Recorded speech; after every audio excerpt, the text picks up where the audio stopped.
오늘 설교 제목이 이제 인생이 끝났다고 생각될 때, 이런 참 비장한 제목인데 이제 시점적으로 보니까 설교 제목을 바꿔야 될 것 같습니다. 연휴가 끝났다고 생각될 때. 이 어떤 분 고향 다녀오시고 또 집에서 또 계속 방콕 하신 분도 계시고, 어쨌든 이 연휴가 끝날 때쯤 되면 연휴 증후군이라는 거 말이 나올 정도로 많이 피곤하고 이제 그렇습니다. 앉아 계신 거 보니까 참 많이 피곤해 보이십니다. 그러나 또 오늘 이제 주시는 말씀을 좀 잘 붙들고 우리가 새롭게 시작되는 내일 한 주를 이제 또 힘을 내어서 잘 달려가야 할 것 같습니다. 신학자 이제 F.B. 마이어라는 분이 계신데, 이분이 이제 이런 참 유익한 말을 우리에게 남겨 주셨습니다. 제가 한번 읽어보겠습니다. 주께서 아직 끝내지 않으신 일로 주님을 판단하지 말라. 주께서 영광 중에 완벽한 형태를 드러내실 때까지 길이 참으라. 이런 말씀을 하셨는데, 여러분 참 공감이 되는 말이라 생각될 것입니다. 이제 인생을 살다 보면 이제 끝났구나, 이제는 더 이상 안 되는가 보다, 또 이제 소망이 없다, 이런 이제 탄식이 절로 나오는 순간이 찾아옵니다. 그럴 때 우리는 이제 삶을 쉽게 단정 짓습니다. 이제 가망이 없다든지 내 삶은 끝났다든지 이렇게 이제 단정 짓는 것입니다. 그러나 이런 상황에서도 우리가 붙들어야 할 것은 있는데, 비록 지금 내 상황은 최악으로 치닫고 있지만 나를 향한 주님의 계획은 여전히 선하시며 여전히 변함이 없다는 것입니다. 그분이 지금도 일하고 계시다는 사실이죠. 나를 복주시려는 하나님의 계획과 의지는 변함이 없다는 그 믿음이 흔들리지 말아야 한다는 것입니다. 예레미야 선지자는 이를 두고 이렇게 표현했습니다. 우리 같이 한번 읽겠습니다. 예레미야 29장 11절 말씀입니다. 여호와의 말씀이니라. 너희를 향한 나의 생각을 내가 아나니 평안이요 재앙이 아니니라. 너희에게 미래와 희망을 주는 것이니라. 다시 한번 제가 읽습니다. 여호와의 말씀이니라. 너희를 향한 나의 생각을 내가 아나니 평안이요 재앙이 아니니라. 너희에게 미래와 희망을 주는 것이니라. 자, 예레미야 선지자가 이 말씀을 주셨을 때, 하나님을 통해서 이 말씀을 하셨을 때는 이스라엘 백성들이 하나님을 떠나 완전한 죄악 가운데 빠져 있을 그때였습니다. 그들이 비록 범죄했을지라도 그들의 모습은 하나님 보시기에 정말 참 형편없는 모습이었을지라도 하나님의 궁극적인 마음은 이 말씀에서도 밝히듯이 그들에게 재앙을 내리려고 하는 것이 아니라 이 백성을 죄에서 어쨌든 간에 돌이켜서 복 주시려고 하는 것이 하나님의 마음이셨다는 것입니다. 이는 저와 여러분에게도 마찬가지라고 믿습니다. 그렇기 때문에 주님이 끝내시기 전까지는 아직 끝난 것이 아닌 것이죠. 주님의 계획은 우리를 복 주시려는 것이기 때문입니다. 주님께서 저와 여러분의 삶을 통해 반드시 영광 받으실 것입니다. 또 지금도 영광 받고 계십니다.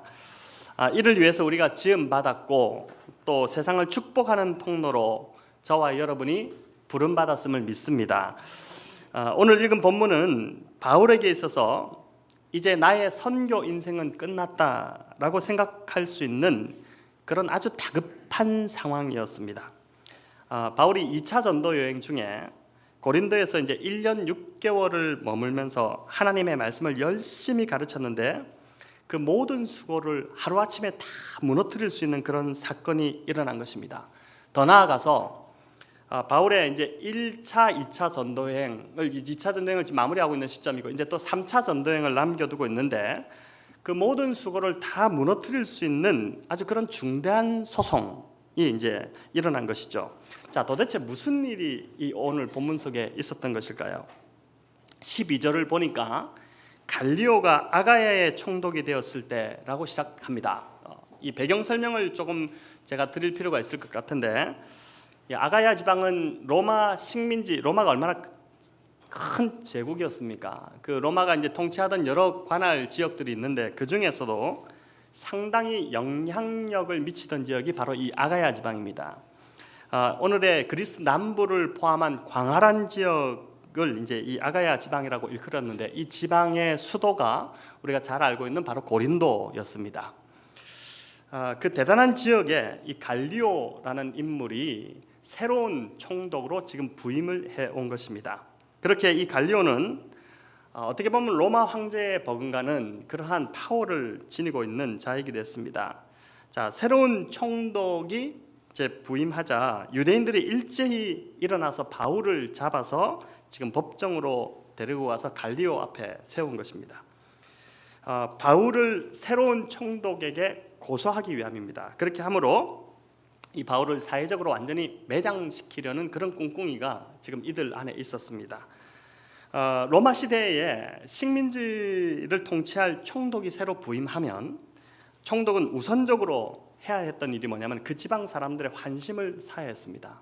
당시 밀란이 하도 많았기 때문에 밀란이 일어나면 어떻든 간에 황제로부터 지방을 어떻게 다스렸길래 이런 밀란이 일어나냐 이렇게 하면서 이제 책망을 받아야 되기 때문에 우선은 이제 그 지역에 부임을 하면은 지역 사람들에게, 지역 주민들에게 이제 환심을 사야 했던 것이죠.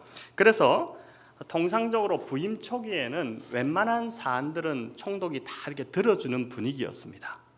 지금 유대인들이 이 기회를 노린 것입니다. 그래서 총독이 새로 부임하기만을 기다렸고 눈에 가시였던 이 바울을 제거하기 위해서 이제 이 때를 노리고 총독에게로 찾아간 것입니다. 바울이 도대체 뭘 잘못했을까? 왜 이리 유대인들이 바울을 미워한 것일까?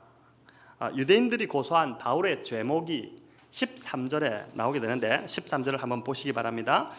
말하되 이 사람이 율법을 어기면서 하나님을 경외하라고 사람을 권한다 하거늘. 자, 이것은 이제 이런 말입니다. 당시 로마는 한 나라를 정복하면 특별히 로마에 적대적이지 않는 한 식민지국의 종교를 그대로 인정해 주었습니다. 네. 그런데 그 종교가 로마 당국이 판단해 볼 때 사회적 무리를 일으킬 소지가 많거나 또 로마를 대항하는 위협적인 요소가 있다 싶으면은 이 종교를 불법 종교로 그렇게 간주해서 판정을 하게 되고, 그렇게 되면은 이 불법 종교가 되는 이상은 그 종교를 더 이상 믿을 수도 없고, 그리고 또 그 종교를 포교 활동도 할 수 없는 그러한 이제 상황이었습니다. 만약에 그 종교를 이제 전하다가 걸리기라고 하면 그때부터는 로마 법이 적용되게 되고 처벌을 받거나 처형당하거나 뭐 이런 상황이었던 것이죠. 지금 유대인들은 이제 바울이 전하는 이 예수교에 완전히 질려버렸지 않습니까? 그래서 이 예수교가 불법이다라는 것을 로마 총독 앞에서 공식적으로 인정을 따내기 위해서 지금 바울을 끌고 간 것입니다. 그러나 총독 갈리오가 이 문제, 지금 갈리오의 손에 달려 있습니다. 갈리오가 이것은 불법 종교다 한마디만 해버리면 그냥 이제 1세기에 이 기독교가 전파되는 것에 굉장히 타격을 입을 수 있는 그런 상황이었던 것입니다. 그런데 이 상황에서 오늘 갈리오가 이 문제를 아주 단호하게 기각시켜 버립니다. 유대인들의 고소를 그냥 무시해버린 것이죠. 갈리오가 볼 때 이는 단순히 유대교 그 자체 종교 문제에 불과하다라고 판단한 것입니다. 14절에 보니까 바울이 막 입을 열려고 하는데 총독 갈리오가 말을 가로채서 유대인들에게 이제 갈리오가 말하는 그런 장면이 나옵니다. 당시 이제 로마 형사소송법의 재판 형식 오늘도 비슷하지만 고소한 이제 고소인이 자기를 변론합니다. 이 사람이 무슨 죄가 있고 이렇게 이야기하면은 거기에서 피고인이 또 거기에 대해서 자기를 변론할 수 있는 시간은 기회를 줍니다. 그런데 지금 유대인들이 이 바울의 제목을 거론을 했고, 그러고 나서 이제 바울이 입을 열려고 하는데 총독이 그 말을 가로채 가지고 자기가 지금 하는 것입니다. 자, 이 말은 무슨 말이냐면은 총독 갈리오가 볼 때 이것은 뭐 변론할 가치도 없다. 이것은 지금 그냥 유대인들 자체의 종교 문제지 이게 큰 로마에 무슨 위협이 될 만한 그런 종교가 아니다라고 이제 지금 판정을 했다는 말입니다. 그냥 식민지국의 종교 문제로 바울이 취급해 버린 것이죠. 자, 14절 15절은 총독 갈리오가 이 유대인들의 억지 소송에 대해서 당시 문제를 정확하게 파악하고 있음을 보여줍니다. 총독 갈리오의 말인데 우리 같이 한번 읽어볼까요?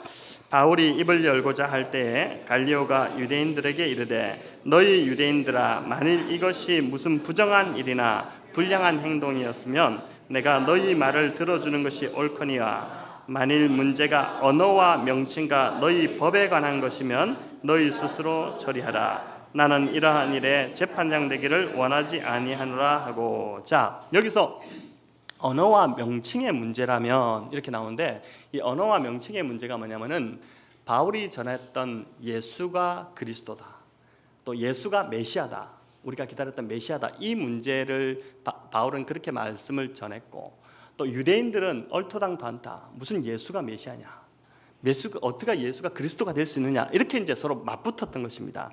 이제 그 문제를 말하는 것이죠. 그런 언어와 명칭의 문제 같으면은 그냥 이거는 뭐 로마에 저촉되는 것도 아니고 그냥 니네끼리 알아서 해결해라, 사소한 문제로 이렇게 취급을 해버린 것입니다. 자, 이렇게 되자 16절에 보니까 갈리오가 유대인들을 법정에서 내어 쫓았다, 이렇게 나옵니다. 재판할 가치도 없는 문제를 가지고 와서 왜 부임 초기부터 나를 이렇게 괴롭히느냐, 이렇게 지금 이제 대응을 한 것입니다. 자, 여러분, 여기서 우리가 눈을 떠서 좀 보아야 할 것은 이 충돌은 단지 유대인과 바울의 대결 구도가 아니라 초기 기독교를 와해시키고자 하는, 이제 확장되고 있는 하나님 나라를 무너뜨리고자 하는 사탄의 계략임을 이제 보게 되는 것입니다. 바울이 그만큼 중요한 인물이었고, 바울이 1세기 이방전도의 핵심적인 하나님이 선택하신 그런 사람이지 않습니까? 사탄이 알죠. 우리보다 더 귀신같이 안다는 말을 하지 않습니까? 그러니까 사탄이 아니까 사탄이 지금 바울을 어떻게 하든 간에 바울만 넘어뜨리면은 이 복음이 전파되는 것을 끊어낼 수 있겠다 싶어서 지금 바울을 이렇게 걸은 것입니다. 자, 만약 갈리오가 유대인의 손을 들어줬다면 어떤 일이 벌어졌을까요? 다른 곳의 행정관이나 또는 로마의 통치자들에게 이것이 다 퍼져나갔을 것입니다. 선례가 되는 것이죠. 갈리오가 그랬다더라, 갈리오도 그랬는데, 이렇게 하면서 이제 이런 사건이 벌어질 때마다 바울이 가서 복음을 전하는 것마다 이것은 불법 종교로 그렇게 규정되게 되고, 그때부터 복음을 전하지 못하게 되는 것이죠. 바울은 가는 곳마다 이제 뭐 감옥에 들어가게 될 것이고, 이렇게 될 것입니다. 한마디로 반정부 인사로 바울이 찍혀서 복음을 전하기가 어려웠을, 굉장히 힘들었을 상황입니다. 그렇기 때문에 당시 이 갈리오의 판결은 바울의 선교에 순풍을 달아주는 그러한 역할을 했던 것입니다. 더불어 유대인들에게는 굉장히 따끔하게 경종을 울리는 그런 이제 메시지가 된 것이죠. 자, 이런 판결의 결과가 나자 오늘 본문 17절을 보니까 이 유대인들이 회당장 소스데네를 잡아서 재판장에서, 그 이제 우리로 말하면은 이제 재판을 했던 그 장소에서, 법원 같은 데서 이제 막 매질을 때렸다고 이렇게 나옵니다. 왜 때렸을까요? 유대인들이 지금 그 유대인의 대표로 누구를 세웠습니까? 회당장 소스데네를 세워서 가서 지금 네가 어쨌든 간에 이거를 유죄 판결을 받아오라, 이렇게 보낸 것이지 않습니까? 근데 네가 잘못해서 지금 유죄 판결이 아니라 네가 뭐 어떻게 말을 했길래 지금 이게 지금 기각되는 일이 벌어졌느냐 해서 화가 잔뜩 나서 지금 소스데네를 막 그냥 집단 구타한 그러한 일이 일어난 것입니다. 이 총독 갈리오를 보라고 불만을 막 터뜨린 것인데 갈리오는 눈 하나 깜짝하지 않았죠. 자, 제가 보기에 성경에서 가장 불쌍한 사람을 꼽으라면은 가룟 유다 다음으로 이 소스데네입니다. 무슨 죄가 있어가지고 참 말리는 사람도 없었어요. 집단으로 구타당하는데 그냥 얻어맞고 있는 그런 상황이었습니다. 자, 바울이 이 상황을 바라보며 굉장히 마음을 졸였을 것입니다. 믿음 있는 바울이라 할지라도 상황이 이렇게 막 갑자기 바뀌어지는 것을 보면서 본문 앞절인 11절에 보면 바울이 고린도에서 1년 6개월을 말씀을 가르쳤다 나옵니다. 보통 바울이 한 도시에 이렇게 오래 머물지 않았습니다. 에베소에서만 3년 머물렀고 나머지는 기껏해야 몇 달 정도 머무른 게 다였습니다. 그런데 고린도에서 1년 6개월을 머물렀거든요. 굉장히 오래 머물렀죠. 그만큼 고린도가 중요했고 또 쉽지 않은 도시였다는 말입니다. 고린도전서 2장 3절에 보면 어떤 말이 나오냐면 바울이 처음에 고린도에 도착했을 때 바울의 심정이 어땠는지를 밝히고 있는데 두려워서 떨었다 그래요. 이 천하의 바울이 고린도에 도착했을 때 너무 두려워서 떨었다는 표현을 하고 있습니다. 바울이 두려워서 떨었으면 영적으로 얼마나 힘든 도시였는지 알 수 있는 것이죠. 여러분, 고린도는 항구 도시입니다. 교역이 굉장히 활발하게 이루어졌던 일본어로 말하면 요코하마, 우리로 말하면 부산, 이런 도시입니다. 굉장히 참 뭐랄까 경제적으로도 이제 일어나 있던 그런 도시였죠. 그러다 보니까 이런 도시는 자연이 어떻습니까? 숙박업과 요식업 이런 것들이 이제 발달되게 되죠. 그것만 발달되게 되는 것이 아니라 뭐가 또 발달됩니까? 태폐업소들이 이제 특별히 고린도에 굉장히 그게 심했다고 합니다. 그래서 당시 문헌을 보더라도 고린도인, 고린도 사람이라는 이 명칭은 어떻게 바뀌어 있었냐면은 아주 음란하고 음탕한 사람을 일컫는 대명사, 고린도 사람이다. 아유 음탕한 사람. 이렇게 이제 그 말이 바뀔 정도로 고린도가 굉장히 그러한 도시였다는 것이죠. 자, 바울이 얼마나 부담스러웠겠습니까? 그런 영적으로 강력한 고린도를 깨트리기 위해서 바울이 다른 도시보다 훨씬 더 이 고린도에 오래 머물렀습니다. 18절을 보니까 바울이 수리아로 떠나면서 경유지였던 겐그리아라는 곳에서 머리를 깎았다 이렇게 기록하고 있습니다. 3차 전도 여행을 떠나기 전에 오늘로 말하면은 이제 좀 각오를 새롭게 하기 위해서 머리를 깎았다라고도 볼 수 있겠지만 여기 이제 바울이 머리를 깎은 이유는 민수기 이제 그 6장에 나오는 나시린의 서원을 한 것으로 봅니다. 나시린의 서원. 여러분, 민수기 6장에 이제 나시린의 서원이 나오는데 이 나시린의 서원이 뭔지 설명이 좀 필요한데, 나시린이라는 것은 히브리어 나지르라는 단어에서 왔습니다. 이 나지르는 거룩하게 구별하다 이런 뜻입니다. 그러니까 어떤 한 사람이 하나님의 신성한 그 의무를 감당하기 위해서 그 당시에 레위 지파나 이렇게 구별된 자들이 있었지 않습니까? 근데 그 레위 지파나 이런 지파들 말고도 내가 하나님 앞에 좀 구별돼서 하나님의 일을 하고 싶다는 사람들은 누구나 할 수 있도록 열어놓은 제도가 바로 이 나시린 제도였습니다. 특별한 사람이 나시린이 아니라 내가 하나님을 좀 섬기고 싶습니다. 우리 교회도 그렇지 않습니까? 뭐 목회자만 부름받은 것이 아니라 다 좀 하나님 섬기기 위해서. 그래서 이제 그런 제도를 열어놓고 그러나 너희가 나시린이 되면은 금하는 것이 세 가지가 있는데, 그것이 뭐냐면은 시체를 가까이 하지 말아야 되고, 또 술을 가까이 하지 말아야 되고, 그리고 머리를 깎지 말아야 된다. 이 세 가지를 주었습니다. 이 규정을 준 것이죠.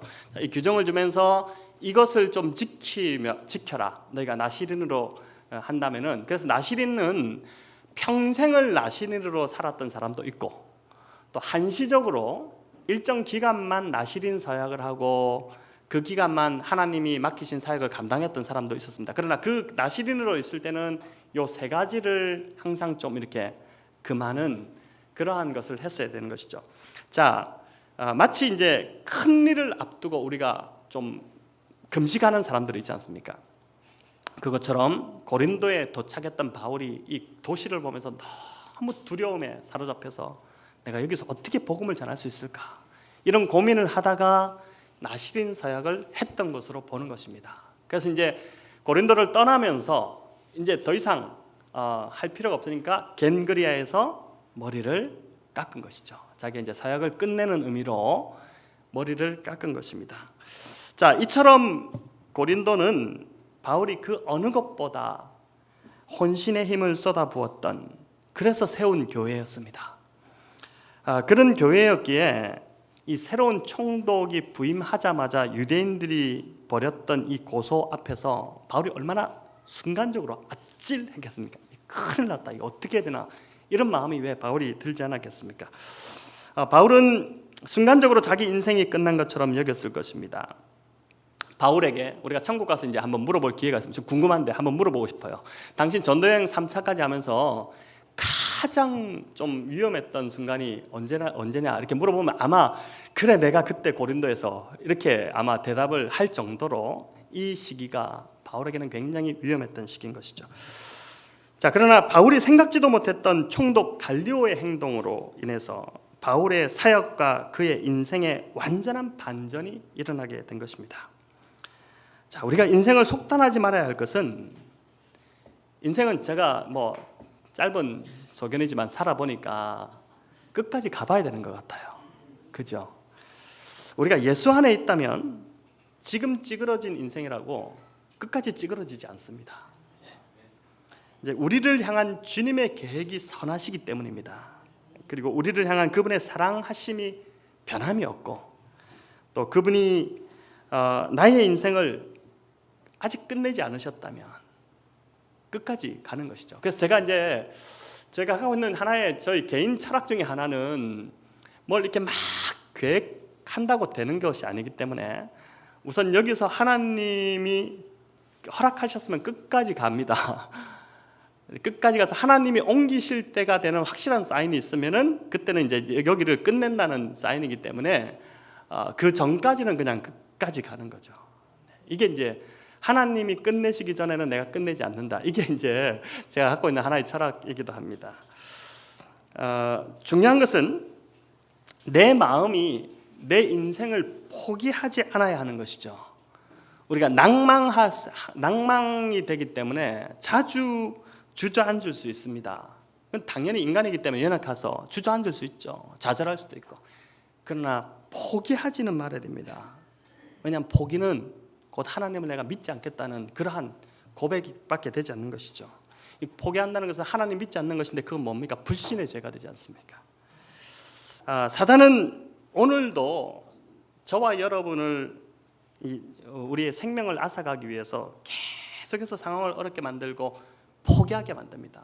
어떤 주어진 지금 사명, 하나님 주신 사명을 감당하지 못하도록 계속해서 포기하도록 좌절하도록 그런 상황을 계속해서 만들어내죠.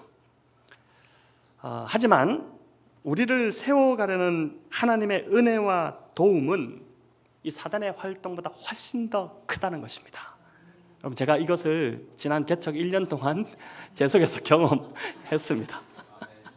참 끊임없이 포기하게 만들려는 사탄의 어떤 계략들, 마음에 주는 생각들, 상황들 끝까지 그렇게 밀려오는데, 그러나 지나고 보니까 그것보다 하나님의 도우심과 하나님의 은혜가 더 컸다는 것입니다. 그렇기 때문에 버텨내는 것이죠.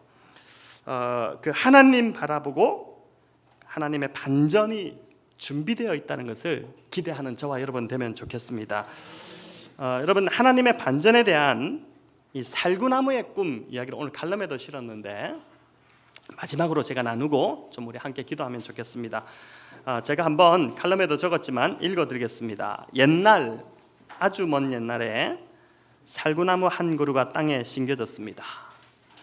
나무는 농부가 풀도 뽑아주고 거름도 주면서 정성으로 키운 덕에 매일매일 성장했습니다. 어느 정도 자란 살구나무는 꿈을 가지게 되었는데 그것은 주인인 농부의 집에 있는 나무 중에서 가장 열매를 많이 맺는 나무가 되는 것이었습니다.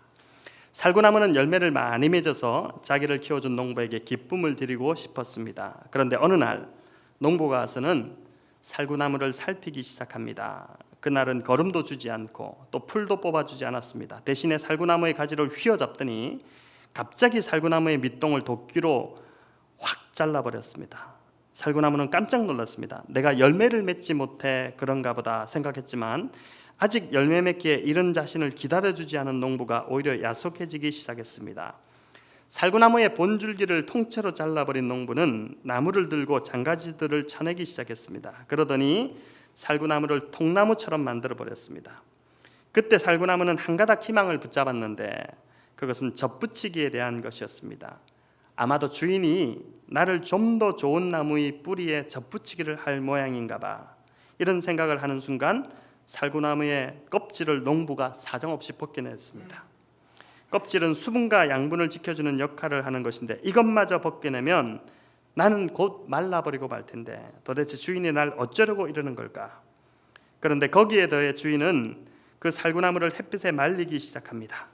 햇빛에 이리저리 뒤집으면서 완전히 수분을 다 말려버린 것입니다. 그는 이제 끝장이라고 생각했습니다. 살구나무가 많은 열매를 맺겠다는 꿈은 이제 완전히 끝나버린 것입니다. 햇빛에 살구나무가 바싹 말라진 후에 농부는 나무를 좀 더 다듬더니 이내 살구나무를 의지해서 걷기 시작했습니다. 살구나무는 나를 지팡이로 쓰이기 위해 농부가 잘라내 버렸다는 것을 알게 됐습니다. 비록 많은 열매를 맺는 꿈은 이루지 못했지만 나이 많은 농부의 손에서 항상 떠나지 않으면서 주인이 농부를 지탱해 준다고 생각하니 그나마 뿌듯하기 시작했습니다. 그런데 농부는 지팡이인 자기를 짚고 분위기가 삭막한 어떤 모임에 참석했습니다. 모임을 진행하던 농부는 갑자기 주머니에서 칼을 꺼내 지팡이를 칼로 파내기 시작했습니다.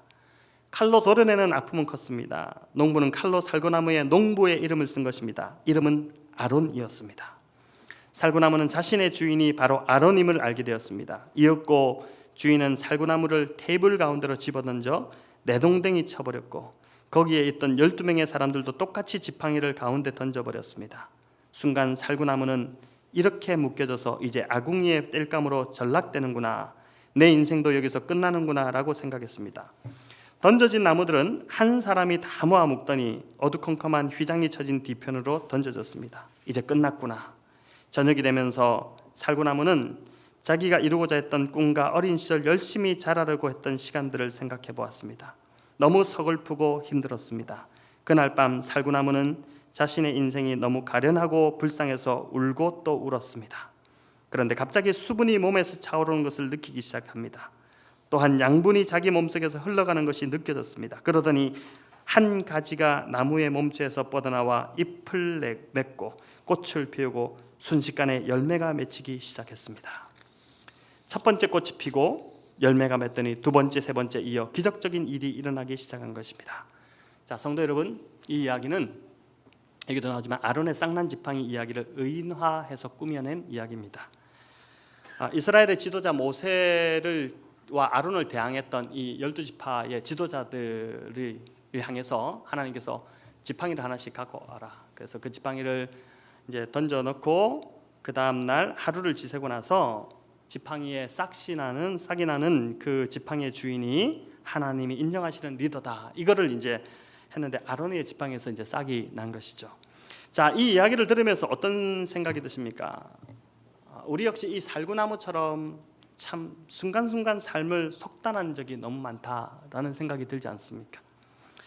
하루아침에 밑동이 잘려버려 나갔다고, 또 껍질이 벗겨지고 다 말라 비틀어졌다고, 나는 이제 끝났다, 난 지금 뭘 하겠나, 이렇게 속단한 적이 많지 않습니까? 근데 우리의 삶이 끝났다고 생각하는 순간에도 우리를 사랑하시는 하나님께서는 여전히 일하고 계시다는 것이죠. 하나님의 계획이 참 놀랍고 우리는 그냥 그 상황을 보고 완전히 주저앉았는데 그 상황 너머에서 우리를 다듬어가고 계시는 그 하나님의 계획이 참 아름답고 놀랍다는 것을 이 살구나무의 이야기에서 우리가 보게 됩니다. 이 살구나무 이야기에서 이 살구나무가 가장 절망했던 때는 다른 지팡이들과 함께 묶여서 어두운 곳에 던져졌을 때입니다. 그 어두운 곳이 바로 어디냐면은 지성소였어요. 그 민수기 17장 4절에 이렇게 나옵니다. 민수기 17장 4절 제가 읽어보겠습니다. 그 지팡이를 회막 안에서 내가 너희와 만나는 곳인 증거계 앞에 두라. 즉 어디요? 지성소에 그 말씀이 들어있는 법궤가 들어있는 그 앞에 두라는 것입니다. 놀라운 건 하나님의 임재가 있는 그 앞에 이 지팡이가 던져졌고 다 말라 비틀어져서 수분도 다 말라버리고 껍질도 벗겨지고 이제는 나무로서의 기능을 못하는 그 나무, 도저히 이제는 끝났다고 하는 그 나무가 지금 어디 앞에 던져졌냐면 하나님의 임재 안에 들어간 것입니다. 그런데 놀랍게도 이 말라 비틀어진 지팡이에 꽃이 피고 열매가 맺는 기적이 하나님의 임재로 인해서 일어나게 되었다는 것이죠.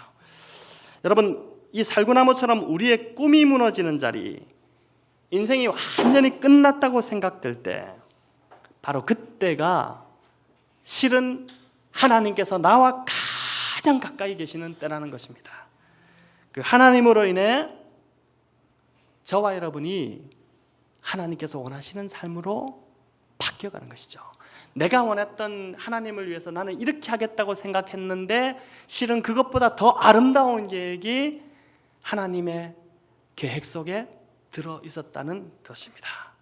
여러분, 아들을 죽이기까지 사랑하신 분입니다. 저와 여러분을 그렇게 사랑하셨죠. 그분이 왜 우리에게 아들과 함께 가장 좋은 것을 아낌없이 주지 않으시겠습니까? 그분이 우리를 사랑하시기 때문이죠. 우리가 그분 안에 있기만 한다면 하나님께서 지금 우리를 위해서 준비하신 참 놀라운 것이 있다는 것입니다. 우리의 생각을 뛰어넘는, 그래서 하나님의 생각이 너희의 생각과 다르다고 선지자가 말씀하신 것처럼 뛰어넘는 그러한 계획이 있다는 것입니다. 여러분, 이것을 좀 붙드시면서, 오늘 이 말씀을 붙드시면서, 하나님은 처음에 우리를 지었을 때도 복 주시려고 우리를 지으셨고, 지금도 여전히 우리가 이 땅에서 자녀된 우리가 행복하게 살고 또 지음받은 그대로 참 기쁨으로 살기를 바라신다는 것을 기억하시면서 이번 한 주도 우리 이 하나님, 이 주님 붙드시고 승리하며 나아가는 저와 여러분 되시기를 우리 주님의 이름으로 축원합니다.